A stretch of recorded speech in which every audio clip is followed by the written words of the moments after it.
tunjukkan kasih setiamu. Kau menyediakan yang ku perlu. Kau setia, kau mulia, Bapa, kau setia. Bapa, kau setia. Bapa, kau setia.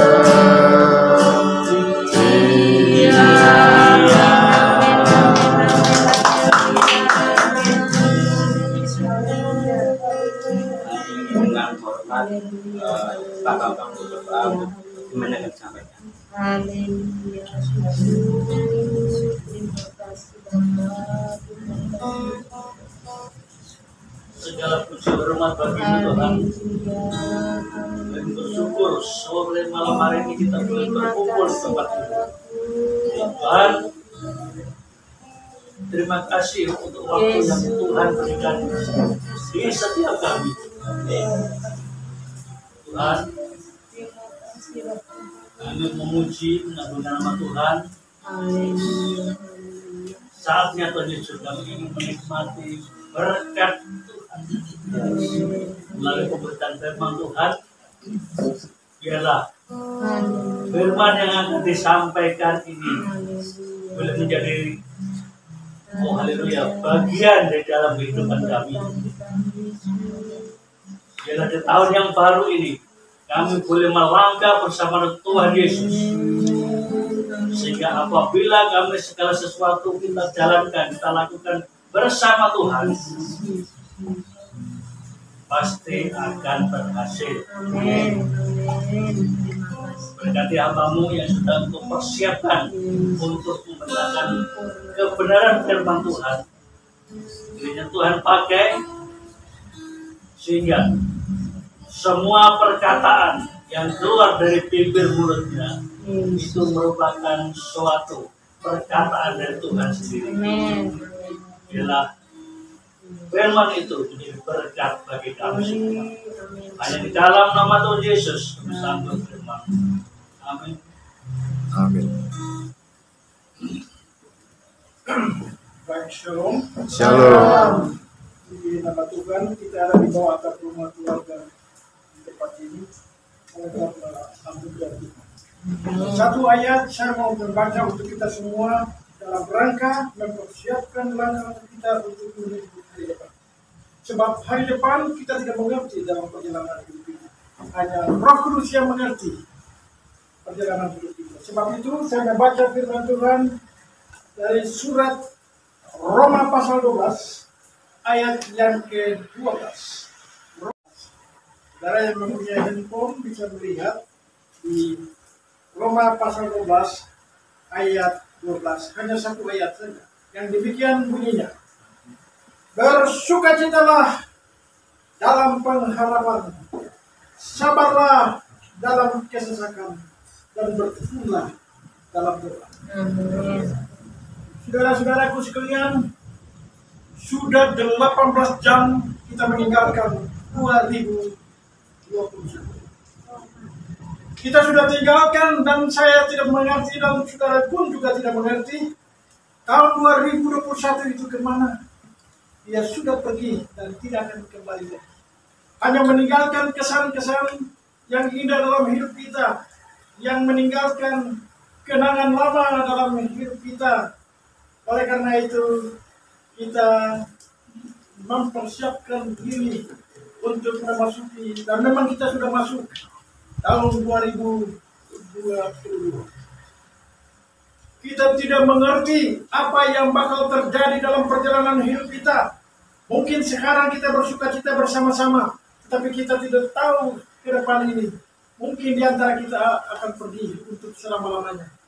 Tapi kita mau bersyukur, ini adalah peluang emas yang Tuhan izinkan kepada kita untuk mempersiapkan diri melangkah memasuki 2020. Saudara-saudaraku sekalian yang diberkati Tuhan, hari-hari seperti ini banyak peramal-peramal di dunia ini meramalkan bahwa tahun ini adalah tahun berkat, tahun ini adalah tahun kegagalan, tahun ini adalah tahun yang membawa keburukan dalam hidup ini. Tetapi bagi kita yang percaya kepada Tuhan, kita tidak terkontaminasi dengan pola pikir manusia zaman sekarang. Kita mempunyai Alkitab yang memberikan petunjuk yang mulia dalam hidup kita untuk berjalan bersama Tuhan di tahun 2022 ini. Sebab itu saudara-saudaraku, jangan takut, hanya bersama dengan Tuhan kita dapat melewati gelombang-gelombang dan topan yang melanda hidup ini. Saudara-saudaraku sekalian yang diberkati Tuhan. Sebab itu Rasul Paulus katakan, bersukacitalah dalam pengharapan, sabarlah dalam kesesakan, dan bertekunlah di dalam buah. Saudara-saudara, sebelum kita melihat firman Tuhan yang lebih dalam ini, saya ingin membawa pikiran saudara secara historika untuk melihat pada masa ini kenapa Paulus dia mengangkat ayat ini ke atas permukaan untuk dibagikan kepada orang-orang Kristen pada masa itu. Pada masa itu, yaitu tahun 64 sesudah Masehi abad pertama, maka seorang kasir yang jahat yang memerintah Roma, dan dia buat segala sesuatu yang tidak benar di dalam pemerintahannya, yaitu kasir Nero. Nah, kasir Nero ini dia ingin membangun kota Roma, yaitu kota yang terhebat, kota yang termasyhur, kota yang baru. Oleh karena itu, dia mulai dengan program yang tidak benar. Dia membakar kota Roma. Semua gedung-gedung yang bagus di kota Roma dia bakar. Setelah dia bakar, dia mulai menuduh, itu orang-orang Kristen yang bakar. Dan akhirnya saudara-saudaraku sekalian, mulai timbul kemarahan daripada masyarakat untuk mengambil keputusan membunuh orang-orang Kristen yang ada di Roma. Saudara-saudara, ini kebencian Kaisar Nero. Karena apa? Karena dia minta kepada orang-orang Kristen agar supaya mereka menyembah Kaisar sebagai Tuhan. Tetapi karena orang-orang Kristen mereka menolak hal seperti itu. Akhirnya apa? Ya, menuduh bahwa orang-orang Kristen yang membakar kota-kota Roma itu. Dan akhirnya apa? Terjadi penganiayaan besar, pembunuhan terjadi. Banyak orang-orang Kristen lari ke seluruh Asia Kecil, menyelamatkan diri. Tetapi orang-orang Kristen yang ada di Roma dia tangkap dan kemudian dia lumuri mereka dengan ter. Kemudian gantung di kayu-kayu sulit sepanjang jalan sampai ke istananya dan bakar mereka. Jadi menjadi obor. Dan di sinilah kita lihat Kaisar Nero bertepuk tangan, merasa bangga, merasa luar biasa, bersukacita bersama dengan bangsawan-bangsawan yang ada pada waktu itu. Jadi saudara-saudara, ya bukan itu saja, tapi dia buat pesta syukuran bahwa banyak orang Kristen terhibur. Dia mulai mengundang bangsawan-bangsawan, dia mengundang segala-galanya. Mereka datang menikmati pesta hasil kejahatan yang dilakukan seperti itu. Dan akhirnya setelah selesai itu, dia mulai panggil, yang memberikan instruksi supaya setiap bangsawan dia berjalan dengan istrinya melewati dia, dan dia berdiri begini menikmati suami istri yang sedang berjalan. Setelah suami dan istri berjalan, dia melihat yang bagus, oke, dia ambil istri-istri bangsawan itu, dia ambil, dan apa yang terjadi? Dia melakukan seks di mata suami-suami mereka. Waduh, bagaimana kita sebagai suami kalau kita yang ada seperti itu? Bagaimana hati kita terbakar? Tetapi itulah kekuasaan Kaisar Nero. Jadi saudara-saudaraku sekalian, dia tidak puas lagi dengan melakukan seks itu. Dia suruh bawa 2 balita, 2 anak datang ke sini, dan dia mengadakan sodomi di pinggir sungai. Dan itu disaksikan semua pengunjung pesta, menyaksikan keadaan yang dilakukan oleh Kaisar Nero. Pembunuhan berjalan terus, kehancuran bagi orang Kristen, hancur-hancuran. Dan saudara-saudaraku sekalian, dia mulai merasa bangga karena sudah melakukan itu. Kenapa dia lakukan itu? Karena dia punya budik-budik. Dia bosan dengan bunyi-bunyi, lalu dia melakukan hal seperti itu. Setelah itu tidak ada ide lagi. Lalu dia mengambil keputusan, kalau begitu bunuh Inaktus yang menjadi paus di Antioquia. Inaktus dibunuh. Kemudian dia bilang bunuh Polikarpus. Polikarpus itu dia menjadi uskup di Smyrna. Dibunuh. Kemudian ada seorang perempuan namanya Blandina. Blandina ini dia budak. Ditangkap, dibunuh bersama-sama, dan darah mereka tercecer kemana-mana. Dan Paulus katakan begini, darah dari orang-orang mati ini pada akhirnya tumbuhlah, berdirilah menjadi. Saudara-saudaraku sekalian, saya yakin dan percaya banyak ibu-ibu rumah tangga, mereka menangis kehilangan suaminya, kehilangan anaknya, kehilangan segala-galanya dalam hidup ini. Memang saudara-saudaraku sekalian, masa-masa seperti ini kita duduk dan merenungkan bahwa Natal yang kita rayakan itu sebenarnya kita harus duduk dan meneriaki berapa ribu bayi-bayi kecil di bawah umur 2 tahun itu. Bagaimana perasaan seorang ibu ketika anak itu sedang digendong, sedang manis, sedang cantik dan lain-lain, sedang main-main dengan ibunya.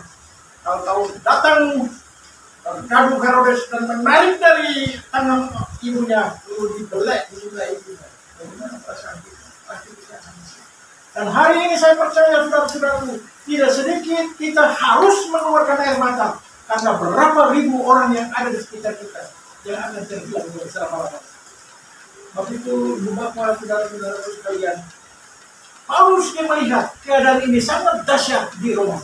Oleh karena itu dia mengangkat di permukaan berdasarkan ayat ini dengan bersukacita di dalam pengharapan dan sabar dalam kesesakan dan bertekunlah di dalam Tuhan. Dia mengajak kepada orang Kristen yang ada di Roma, walaupun kamu mengalami kepahitan dalam perjalanan hidup, walaupun kamu mengalami tantangan gelombang yang mematikan, tetapi bersukacitalah. Memang kalau bagi kita memang sulit untuk menerima kenyataan. Bagaimana anak saya mati, bagaimana istri saya mati, bagaimana suami saya dibunuh. Tetapi Paulus katakan bersukacitalah di dalam kesulitan ini, karena di dalam iman keyakinan mereka kepada Tuhan ada harapan yang pasti. Amin.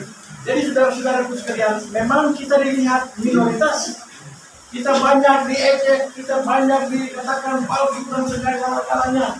Tetapi ingat, di dalam tantangan dan gelombang yang menantang hidup kita, ada harapan yang pasti. Harapan yang pasti, yaitu hidup yang kekal, hidup yang abadi.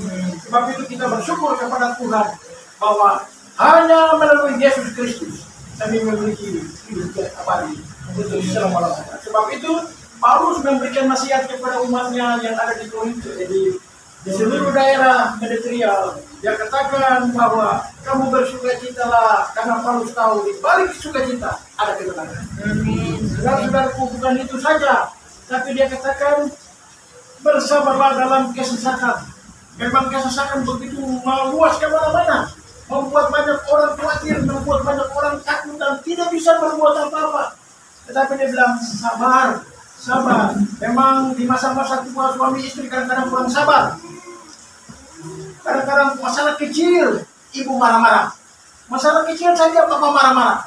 Nah, inilah saudara-saudaraku sekalian, Paulus tulis surat ini supaya menenangkan para orang Kristen yang ada di Roma agar supaya mereka sabar menghadapi segala tantangan dan rintangan yang menggelombangi hidup mereka. Saudara-saudaraku sekalian, kenapa harus sabar? Perlu sabar, karena melalui kesabaran kita akan melihat kemuliaan Tuhan. Sebab itu saudara-saudaraku sekalian yang diberkati Tuhan, tidak berhenti di situ, tetapi dalam keadaan yang menghangat, dia katakan apa? Bertekunlah di dalam doa. Saudara-saudaraku sekalian, dia mendorong mereka supaya di tengah-tengah kepahitan, di tengah-tengah gelombang yang mematikan, dia mendorong mereka supaya kamu tetap berdoa. Memang orang Kristen di sini banyak katakan doa adalah nafas rohani, ya. Itu kata-kata orang Kristen, tidak apa-apa. Kalau menurut saya, doa itu adalah sarana untuk membawa pergumulan kita ke hadirat Tuhan. Ya, itu terserah. Tetapi yang jelas bahwa firman Tuhan katakan doa orang benar itu besar kuasanya. Amin. Doa orang benar itu besar kuasanya. Sebab itu saudara jangan takut berdoa. Kita berdoa karena apa? Sadar atau tidak sadar, di dalam doa kita menghancurkan benteng-benteng setan yang membenteng hidup kita sehingga menghalangi berkat Tuhan. Banyak kali kita tidak diberkati, tidak merasakan berkat Tuhan itu, hanya laksana tetesan hujan yang kita terima dalam hidup ini. Karena apa? Karena kita tidak berdoa. Tapi kalau kita berdoa, kita hancurkan kuasa-kuasa setan yang membangun benteng-benteng di dalam hidup kita untuk menghalangi berkat Tuhan.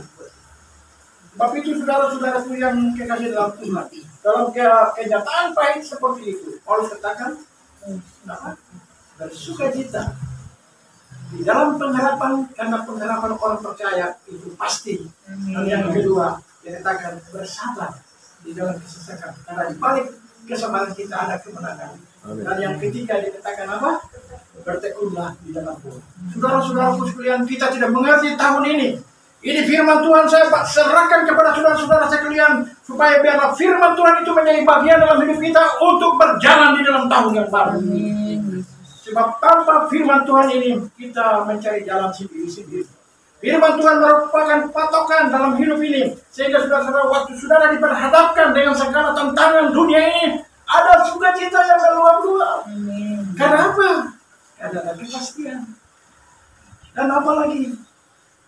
Tetap sabar. Walaupun istrinya bludak, kita tetap sabar. Coba lihat bagaimana sabarnya presiden kita. Dihina, dibuat macam-macam, tetapi dia tetap sabar. Dan apa selanjutnya? Kemenangan dia raih dalam pemerintahan. Dan apalagi saudara-saudara, tekun di dalam doa. Kita berdoa hanya biasa-biasa saja. Waktu hari Minggu kita berdoa. Tapi saya mau tanya, waktu saudara pergi ke kamar kecil, saudara pernah berdoa atau tidak? Tuhan terima kasih karena saya bisa buang air kecil. Pernah berdoa atau tidak? Harus itu. Harus berdoa. Bertekun dalam segala sesuatu. Bertekun. Oleh karena itu, ibu bapak, saudara-saudara, memasuki tahun yang baru ini, biarlah 3 dasar filsafat iman ini boleh menjadi bagian dalam hidup kita. Kalau ini menjadi bagian dalam hidup kita sebagai orang percaya, kita akan berdiri di barisan kebenaran. Tapi itu saudara-saudara, ibu bapak yang diberkati, saya pikir firman Tuhan ini harus diwartakan di gereja-gereja supaya umat itu tahu. Sehingga umat diperhadapkan dengan tantangan, mereka tidak bimbang, mereka tidak khawatir, ragu-ragu, dan meninggalkan Tuhan. Tetapi kalau firman ini dijelaskan di mimbar gereja, kita akan melihat ada kemenangan-kemenangan dalam umat, dalam menghadapi segala tantangan. Sebab itu saudara-saudara, memasuki dan berjalan bersama Tuhan di dalam tahun yang baru. Andalkan Tuhan di karya Roh Kudus, kita akan melihat kemenangan. Dan tanggal 1 ini, kami tidak mengerti tanggal 2, tapi bersama dengan Tuhan, kita akan melihat tentang tuntunan Tuhan yang membawa kita melewati gelombang sampai tiba pada tujuan. Coba lihat murid-murid waktu menyeberang Tasik. Mereka digelombangi dengan gelombang. Apakah mereka tenggelam dan mampus dalam Tasik? Tidak. Karena pimpinan Tuhan. Pimpinan Tuhan bukan berakhir pada waktu gelombang, tetapi pimpinan Tuhan akan berakhir sampai tiba pada tujuan. Sebab itu saudara-saudara, jangan takut. Maju bersama dengan Tuhan. Ada kemenangan bagi orang percaya. Ada keberhasilan dalam orang percaya. Sebab itu tahun ini dunia meramalkan banyak kesulitan, banyak tantangan. Tapi bagi orang Kristen, tahun ini adalah tahun kemenangan, kata firman Tuhan. Sebab itu biarlah 3 bagian firman Tuhan ini boleh menjadi bagian dalam rumah tanggamu, boleh menjadi bagian dalam hidup kita. Tuhan Yesus memberkati. Mari kita tunduk kepala dan kita mau menyanyi satu lagu. Kalau Bapak menyanyi satu lagu. Kita merenungkan firman Tuhan. Saya mau berdoa buat saudara-saudara sekalian. supaya kita tetap ada di dalam Allah.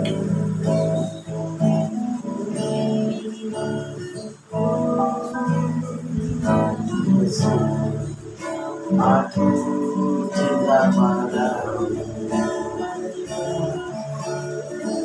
hidupku ada dalam tangan. Tidak ada sesuatu yang lain yang dapat kita amalkan dalam hidup ini. Kita tidak memiliki perjalanan kita apakah Selalu bersemi atau kita berakhir di tengah perjalanan ini. aku, Tapi 3 hal ini biar menjadi bagian dalam hidup kita. aku katakan Tuhan tidak pernah tuli mendengar doa kita. Tahun yang lama banyak kegagalan yang kita lagi dalam hidup ini. Biarlah kita kukuhkan segala kegagalan kita. Kita mulai dengan sesuatu yang baru di tahun yang baru.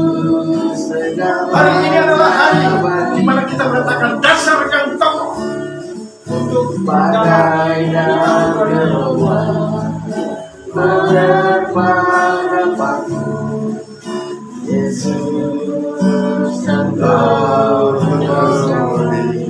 Jangan biarkan ibu-ibu kami semua katakan kepada Tuhan, ya, saya sangat terbatas, saya tidak mengerti, tapi firman Tuhan mengajar kepada saya supaya saya bersuka cita, supaya saya sabar, supaya saya berdoa, sehingga kemenangan-kemenangan itu kita alami dalam hidup. Ada dalam tanganmu, Hidup kita hanya ada di dalam tangan Tuhan. Di luar Tuhan tidak ada.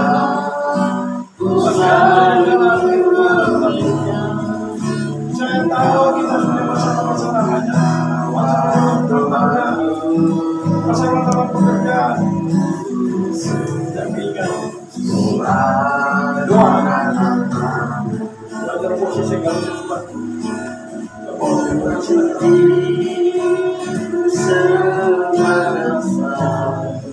Jangan biarkan kegagalan di tahun yang lama adalah kita mengatakan tahun 2021 kegagalan yang kami alami. Kami tidak berjalan dan mari Tuhan Engkau masuk bersama dengan kami badai tahun yang baru. menerpa dapaku, Yesus Engkau juru padam dan gelam, tak akan goyah, Yesus menopang. Sungguh besar kasih-Mu Tuhan, sungguh besar kuasa-Mu Tuhan. Terima kasih Tuhan. Pada sore malam hari ini Tuhan, kami boleh mendengarkan suara-Mu lewat hamba-Mu. Kami ini siapa Tuhan? Menjadikan biji mata-Mu Tuhan, dan Kau terus menonton hidup kami hari lepas hari. Hari ini Tuhan, hari yang pertama masuk tahun 2022 Tuhan. Kami bersyukur Tuhan Yesus, karena tuntunan-Mu Tuhan, karena penyertaan-Mu Tuhan, sehingga kami kuat. Terima kasih. Kami kuat Tuhan untuk melangkah ke tahun 2022 ini Tuhan. Itu semua bukan kebolehan kami, tapi itu semua karena tuntunan Tuhan. Terima kasih Tuhan, terima kasih. Kami menyerahkan hamba-Mu yang sudah Engkau pakai menyampaikan isi hati. Puji muliakan nama Tuhan, dan kita juga telah mendengarkan firman Tuhan. Kita pujikan dulu lagi. Ya.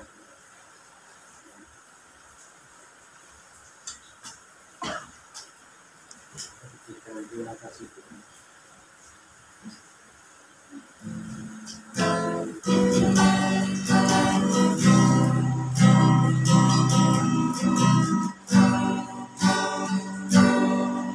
Terima kasih Tuhan Untuk kasih setiamu yang ku alami dalam hidupku.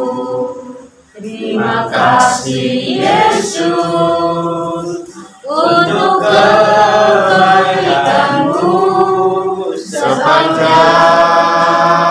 hidupku. Terima kasih. Terima kasih Yesusku buat anugerah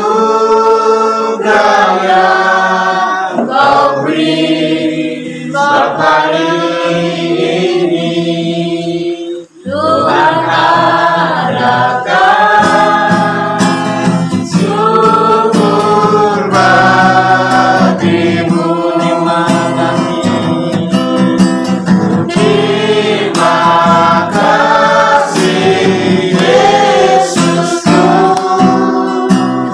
buat anugerah yang Kau beri hari ini. Tuhan adakan syukur bagimu. Syukur bagimu. Syukur bagimu. Dia akan hormat. Albert berdoa. Terima kasih Bapa di dalam surga, kami bersyukur kehadiran-Mu di dalam kelompok kami yang kecil ini.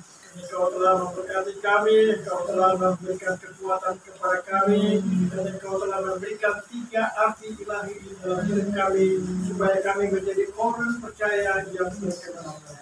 Terima kasih Tuhan, kami mohon berkat Allah Tuhan tumpah-ruahkan dalam keluarga emak di sini bersama Niko dan anak-anak cucunya.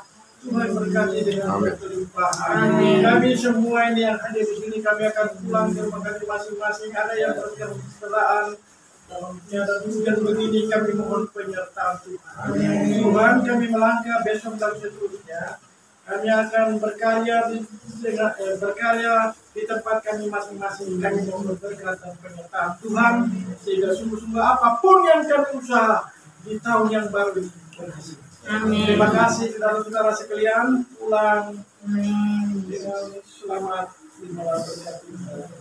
Kasih karunia dari Allah Sang Bapa yang tidak pernah luntur dengan berkat berkelimpahan dalam hidup kami. Berikan kekuatan, berikan kesehatan, berikan sukacita dalam perjalanan di tahun yang baru ini. Di dalam nama Yesus Kristus yang menyertai dan melimpahkan berkat, dan di dalam karya Roh Kudus, mulai dari hari ini sampai selama-lamanya. Dalam nama berkat Tuhan Yesus kami berdoa. Mari yang katakan, yang bersama saya katakan, Amin.